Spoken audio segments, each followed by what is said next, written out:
Ну вот когда ты проходил, да, вот мимо, когда вот 9-ю роту там дронами бомбили, ты же понимал, что если ты пойдешь туда к своим, тебя тоже могут свои же встретить огнем. Да. И назад у тебя пути нету. Как ты там вышел? Я поэтому к ним не пошел. А там еще наши друзья тоже были, Агуресе тоже были. Это лесополка называется Агурес.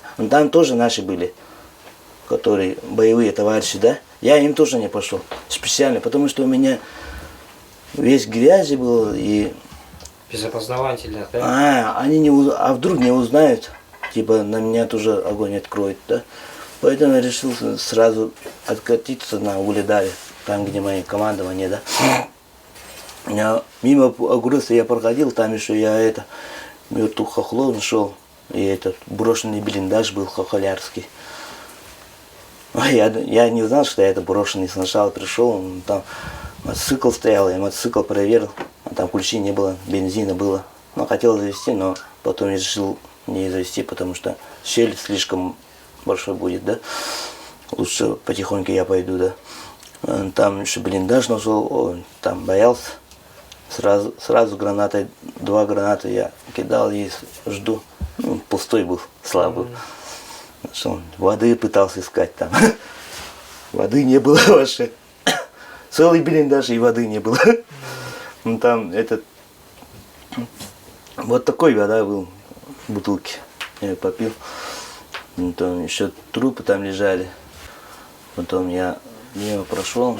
Ты не пытался, да, вот подмогу позвать там через рацию? Да, нет.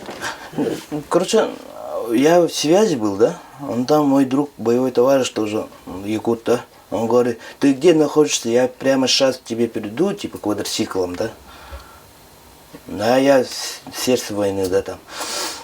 Прямо сейчас я тебе приду, типа возьму, да. Я сначала хотел его вызвать, да.